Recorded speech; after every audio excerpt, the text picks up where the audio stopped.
you are just gonna have to bear with me because I have changed everything again. Got the triple decker here on the table, so the camera's got to go back up on the shelf and not be on my little stand that has all my tools in it. I'm going to demonstrate here real quick how this thing works a little bit differently now that we've changed a couple items on the device, because it was making, I felt like too much of a mess for, because this is going to be backwards. This looks like the back to me, but it's the front. This is the track that the wheels glide on. So these aprons here help keep the tracks clean so your wheels don't get all mudded up if the castings fall on the track. So here's how we do. I put just 2 big bunches. So see how that fell on the track? And I can just push it off to the side. Okay, let's just start. See there? Look at that.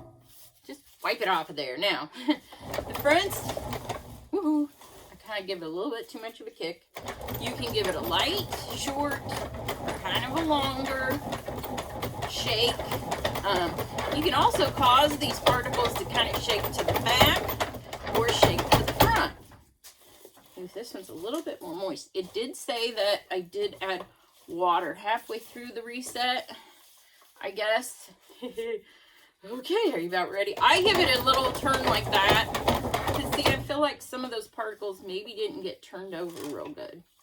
This is a real wet one. I probably shouldn't have put as big of piles in there.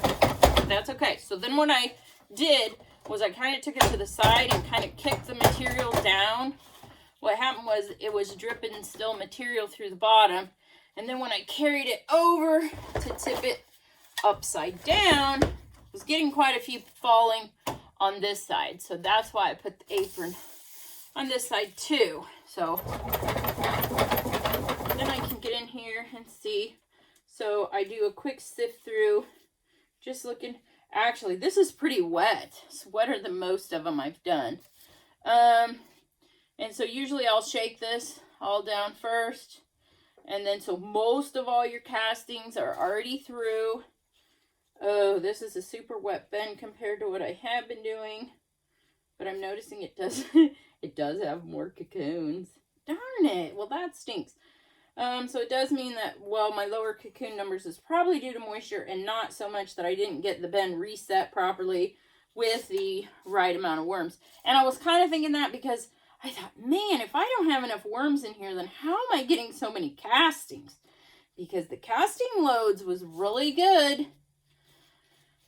So that was kind of already telling me it's my moisture. So I really love the moisture of the dryer castings for doing the sifting and everything. Oh, some of these little dukers. And that's, I'm getting these smaller worms in here, and that's because my reset was way off schedule as far as my first time, because I had no clue what I was doing. I still got no clue. I'm going to be honest with y'all. I'm not going to pretend like I'm a smarty pants, because I'm not. Anyway, there we go. Okay, so I got my worms out, and then I always just kind of I just throw them here in the overs department. Let's just call it the department. And then shake it out again. A little wormy there. Now, if I just throw them on top of this screen next to me, that's the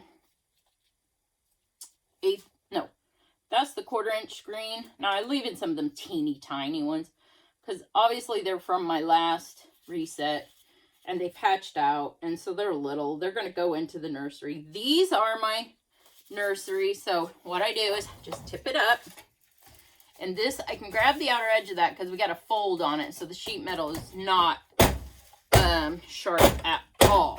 Bang it on, bang it on there, and then you've got your little castings coming through. And then let me see if I can get a picture of the little wagon, little bus cart that I got here.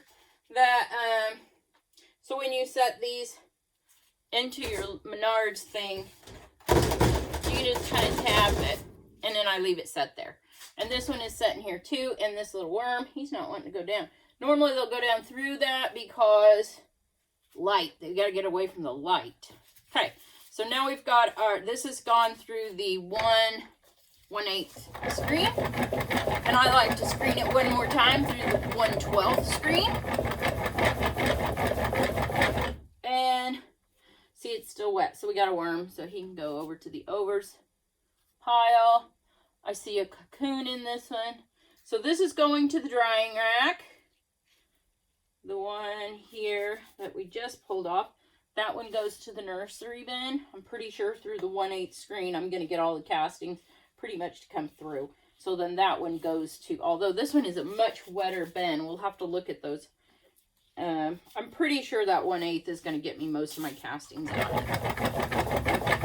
But this one, they're not going to get through that 1/12 screen very well because it's so wet. So, and I'm also, I'll do another video, my drying rack castings are ready. So this one, I just grab it by these little ears, tip it up, do a couple taps there. The other thing you can do, because I noticed some debris gets kind of stuck in here, is just every couple times, just kind of get it off the surface with a brush. And then go across the bottom with the brush too. And there you go. A couple snaps. And then I go over to another bus tub over here. And I just tap it a couple times. I'm sorry, I can't give you the full view with the camera being stationary. I don't have a whole crew hanging out with me that can get the camera situation. Whew, little guy. Get in there. Little bitty wormy. He's going to the nursery. A couple others in there too. So that's how it works. Beautifully. Apron on this side. And then this one I gotta figure out better how I want to grab it. Okay. An apron on this side. Okay. Won't keep y'all on that video very long. Oh, I will mention I have a major accomplishment, everybody. It's my first bag of 5-pound black gold. This will be my vermicastings that if I want, I can put them into the farm stand. But what I'm going to do is turn this into a 5-gallon bucket of tea. Not for me, but for my plants. Okay, everybody, have a wonderful day today. It's just a little update on a couple things that we've added to the triple decker. And everything is just rocking and rolling. You guys keep up your accomplishments. Let me know that you hung out with me today and make yourself a permanent fixture here at the Carbon Flip. Woohoo! We hope to see you all in the future.